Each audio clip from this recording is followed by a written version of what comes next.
복되고 거룩한 주일 새벽입니다. 우리가 1년 중에 이날은 예수님께서 예루살렘에 올라가셨던 때다 이렇게 해서 우리가 종려주일이라 이렇게 부릅니다. 오늘부터 한 주간 고난주간 이렇게 보내면서 특별히 1년 가운데서 우리 주님께서 우리를 위해서 당하셨던 그분의 고난, 또 그분의 죽으심, 또 그분의 부활에 관하여 우리가 묵상하면서 보내는 시간들입니다.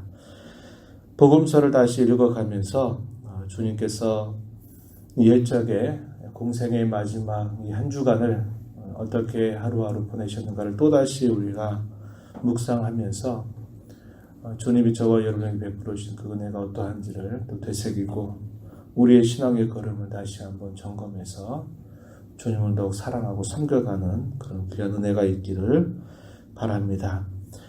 예수님께서 제자들과 함께 처음에 예루살렘을 올라가셨을 때 이 제자들과 예수님의 그 생각은 너무나 많은 다른 생각들을 가지고 있었습니다.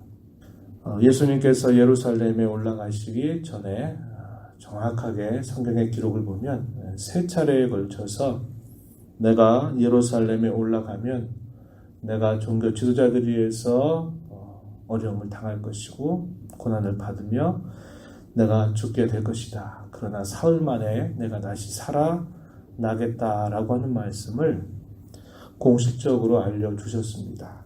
예를 들면 이 유대 지역 가운데서 북쪽에 위치하고 있었던 가이사랴 빌립보라고 하는 지역에 예수님이 제자들을 데리고 가서 그곳에서 천국의 복음을 전파하고 나신 다음에 그 제자들의 보고들을 받으시면서 너희는 나를 누구라 하느냐라는 그런 물음과 함께 주님이 그리스도시고 살아계신 하나님의 아들이십니다. 이런 수신앙의 고백이 표현되었을 때 내가 종교 지도자들에 의해서 고난을 받아서 죽게 되고 그러나 내가 사흘 만에 다시 살아날 것이다. 이런 말씀을 처음 알려주시죠. 변화산이라고 소위 부르는 그곳에 가셨을 때에도 주님께서 또다시 이 이야기를 또다시 말씀하십니다. 그리고 이제 예루살렘에 가까이 올라가시면서 예수님께서 세 번째 제자들에게 또다시 말씀을 하십니다. 제자들의 마음은 예수님이 이게 무슨 뜻으로 말씀하시는지를 알지 못합니다. 주님이 예루살렘에 올라가시는 이 걸음 가운데 예수님의 생각과 이 제자들의 생각이 너무나 다른 생각을 가지고 있었다라는 것을 우리가 복음서의 말씀을 통해서 확인하게 됩니다. 특별히 세 번째에 주님 자신의 죽으심과 부활을 예고할 때에 야고보와 요한의 경우 예수님, 우리의 소원을 좀 들어주시기 바랍니다. 이렇게 말하면서 뭘 들어주기를 원하느냐? 예수님이 그렇게 물으시자 이들의 대답이 뭐라고 말하냐면 하나는 주의 우편에 하나는 좌편에 앉게 하여 주십시오. 이러한 부탁을 드리게 됩니다. 이 일로 인해서 나머지 10명의 제자들은 대단히 화가 난 것입니다. 자기들 둘이 먼저 선점하려고 하는 그런 이 야고보와 요한의 모습을 보면서 무척이나 화를 내는 상황이 발생되죠. 그럴 때 예수님께서 말씀하십니다. 내가 예루살렘에 올라가는 것은 나는 죽으러 올라가는 것이다. 이런 말씀을 좀 더 구체적으로 하시는 거예요. 너희 중에 크고자 하는 자는 작아질 것이다. 너희 중에 살고자 하는 자는 죽을 것이다. 이렇게 말씀하면서 주님은 오히려 섬기는 자로 이 땅에 오셨다라는 사실을 말씀을 하시게 됩니다. 이렇게 이러한 엇갈린 반응들을 그 제자들이 예수님께 보였단 말이죠.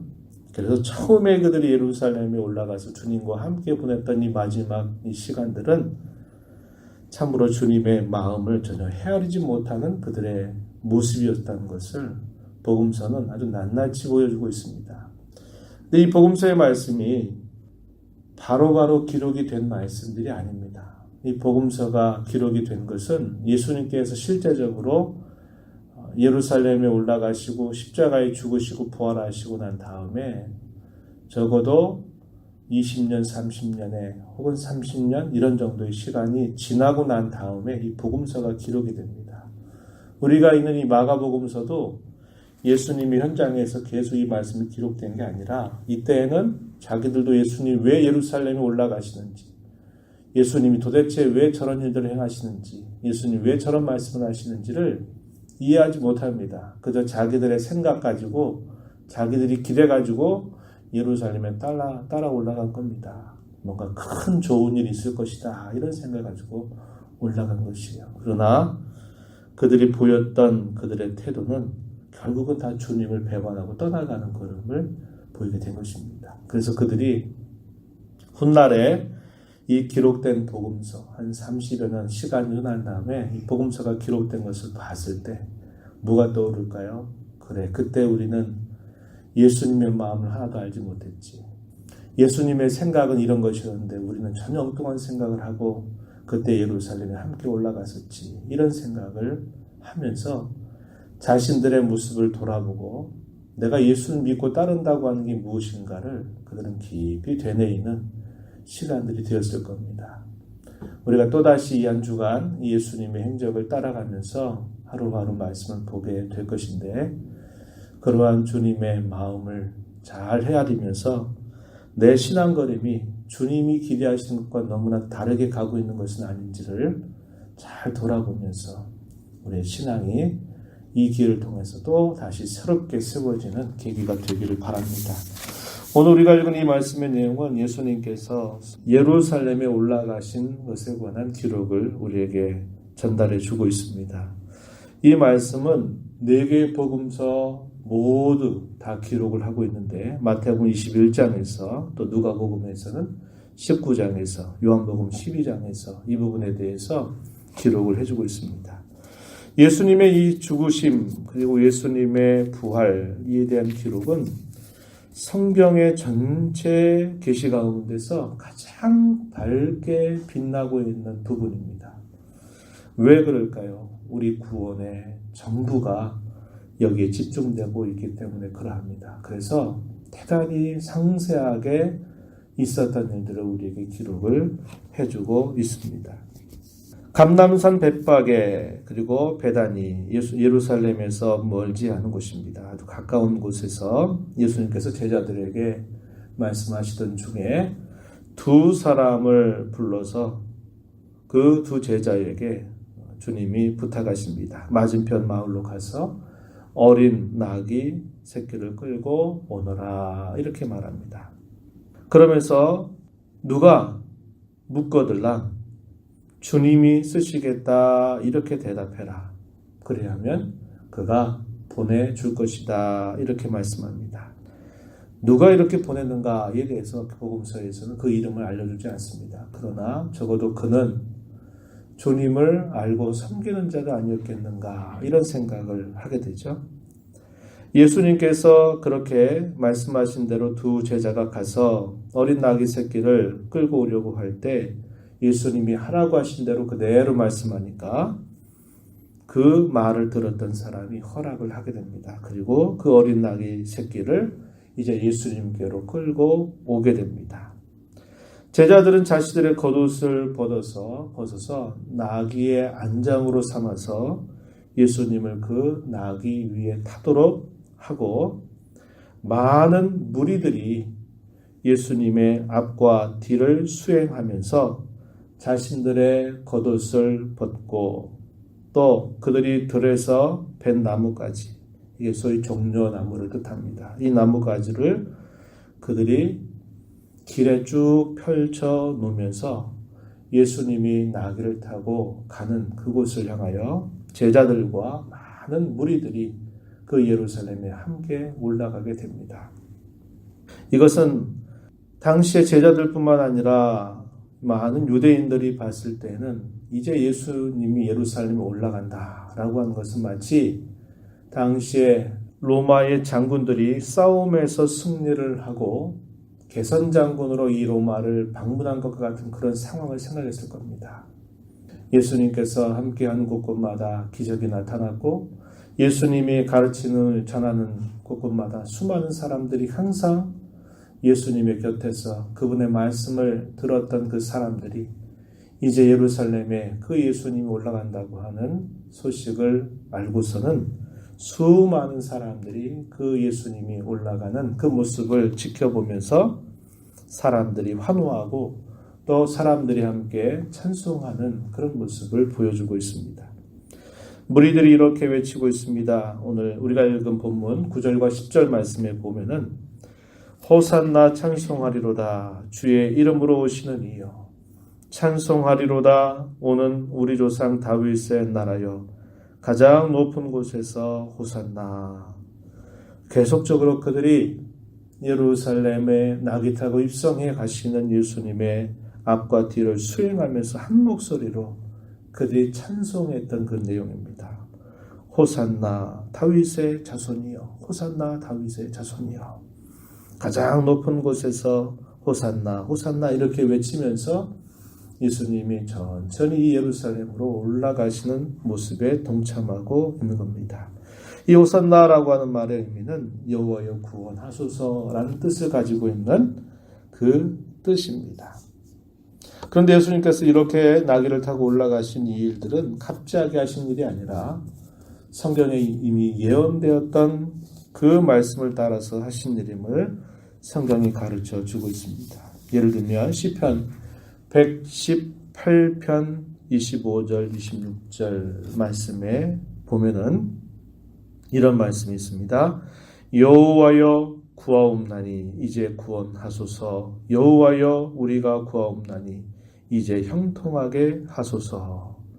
이 말이 호산나라고 하는 의미라는 거죠.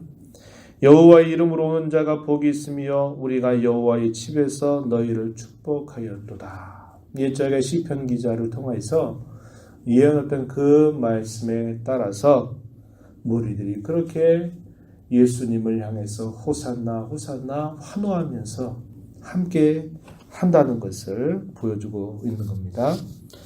또 우리가 확인하는 한 구절은 스가랴서 9장 9절 말씀입니다. 예수님께서 이 나귀를 타고 예루살렘에 입성하시게 됨을 보여주고 있습니다. 스가랴서 9장 9절에 보면 시온에 따라 크게 기뻐할지어다 예루살렘에 따라 즐거이 부를지어다 보라 내 왕이 내게 임하시나니 그는 공의로우시며 구원을 베푸시며 겸손하여서 나귀를 타시나니 나귀의 작은 것 곧 나귀 새끼니라. 스가랴서 9장 9절에서 시온에 따라 크게 기뻐해라 예루살렘에 따라 즐거이 부르라 너의 왕이 너희에게 임하신다. 구원을 베푸실 것이고 겸손하셔서 나귀를 타고 가실 것이다. 이 예언의 말씀을 하셨는데 그 예언의 말씀에 따라서 예수님이 예루살렘으로 나귀를 타고 입성하시게 된 것을 말해주고 있습니다. 그리고 난 다음에 예루살렘에 도착하신 예수님이 제자들과 함께 이 성전을 한번 쭉 둘러보셨는데 날이 이미 저물었다고 이야기합니다. 그래서 그 성전을 한번 둘러보시고 난 다음에 이 성전으로부터 다시 베다니 근처에 있는 가까운 마을로 제자들을 데리고 내려가신 일, 이것이 소위 종려 주일에 하셨던 예수님의 행적이었음을 우리에게 보여주고 있습니다. 예수님께서 이 예루살렘으로 올라가시는 것은 승리하신 그런 입성이라고 보기는 어렵다 하는 겁니다. 그리고 또 격에 너무나 맞지 않는 거죠. 천지의 주제가 되시는 그분, 모든 것을 지으신 그분, 그리고 그 백성들에게 구원을 주시는 그분이 올라가시는 이 모습은 소위 당시의 로마의 개선 장군의 행렬과는 너무나 대조되는 모습을 보여주시는 겁니다. 승리와 영광과 기쁨의 왕으로 위엄을 가지고 올라가시는 모습이 아니라 겸손한 왕의 모습을 보여주시고 있다는 겁니다. 천국의 이치가 그렇다는 거죠. 하나님 나라의 이치가 바로 이러하다는 것을 보여주는 겁니다. 하나님 나라에서 큰 자는 겸손한 자들이 크다라는 것을 보여주는 것이죠. 세상 나라의 이치와 너무나 다른 하나님 나라의 모습을 예수님은 몸소 보여주시는 겁니다. 우리는 이런 상황들, 많은 사람들이 예수님을 따르면서 환호하면서 기대하는 그들의 마음과 기대, 꿈, 그리고 또 제자들이 품고 있는 그 생각, 그리고 예수님께서 친히 의도하시는 그 예수님의 마음과 너무나 다른 그 모습들을 보면서 우리는 한자말 가운데 동상이몽이라고 하는 말을 떠올립니다. 무슨 뜻인가요? 같은 침상에 있으면서 서로 다른 꿈을 꾼다라는 말을 표현한 말이죠. 동상이몽, 같은 상에 있지만 서로 다른 꿈을 꾼다.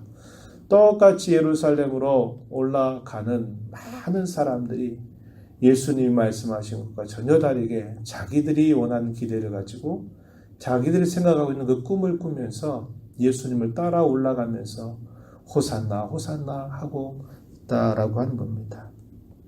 우리가 하나님을 섬긴다, 우리 주님을 섬긴다 할 때 그 신앙의 걸음은 주님과 우리 자신의 간격, 동상이몽과 같은 이런 모습이 아니라 그분의 마음을 헤아리고 그분의 마음을 잘 따라가는 데 있다라는 것을 우리는 기억해야 합니다. 우리 신앙의 걸음은 내가 내 생각대를 가지고 내 기대를 가지고 주님의 이름 불러가지고 내 기대와 뜻을 성취해내는 게 신앙 걸음이 아니라 우리의 진정한 신앙 걸음은 내 생각이 아니라 내 뜻이 아니라 주님의 생각과 주님의 그 기대, 거기에 모든 걸 맞춰가는 것이 우리의 진정한 신앙의 걸음이어야 됨을 우리는 배우게 되는 것입니다. 우리의 신앙의 걸음을 다시 한번 점검하는 계기가 되길 바랍니다. 네, 오랜 신앙생활 속에서 나는 얼마나 주님의 마음을 헤아리면서 주님의 기대에 내 생각과 내 삶을 맞춰보면서 살고 있는가를 돌아보면서 너무 멀찍이 떨어져 있는 내 모습이라면 하나님, 이번에 이런 기회를 통해서 주의 마음을 헤아리는 신앙의 걸음이 되도록 내 신앙을 새롭게 하여 주시옵소서. 이렇게 간절하게 기도하면서 주님을 잘 따라가는 진정한 제자다운 모습을 회복하는 계기가 되기를 바랍니다. 하나님 아버지 감사합니다. 2000년 전 저희들을 위하여서 예루살렘으로 겸손하게 나귀를 타고 올라가셨던 주님, 많은 사람들이 앞에서 뒤에서 환호하며 종려나무 가지를 들면서 호산나 다윗의 자손이여 주의 이름으로 오신 이리여 지극히 높은 곳에서 호산나 호산나 하면서 예수님을 환호하고 따라갑니다. 그럼에도 불구하고 예수님께서 말씀하신 예수님의 참뜻과 제자들의 생각도 너무나 동상이몽 같았고 수많은 사람들이 예수님을 환호하면서도 그들의 기대는 또 예수님의 마음과 멀리 떨어져 있었던 것을 봅니다. 주의 구원의 은혜를 받아서 우리 주님을 모시고 살아온 우리의 신앙의 걸음들을 다시 한번 돌아보고 주님을 진정으로 섬기는 삶은 주님의 마음을 헤아리고 주님의 기대를 우리의 생각과 말과 행실에 채워가는 걸음임을 다시 한번 우리 마음에 새기며 저희들의 신앙이 주님 앞에 진정한 제자다운 신앙을 회복하는 계기가 되도록 은혜를 베풀어 주시옵소서. 오늘도 주 앞에 나와서 은혜를 구하며 이 복된 주일을 시작하는 모든 성도들 용납하시고 기도 가운데 주님의 음성을 들려주셔서 주의 음성에 함께 순종한 복된 걸음을 걸어가게 하여 주옵소서. 예수님 이름으로 간절히 기도하옵나이다. 아멘.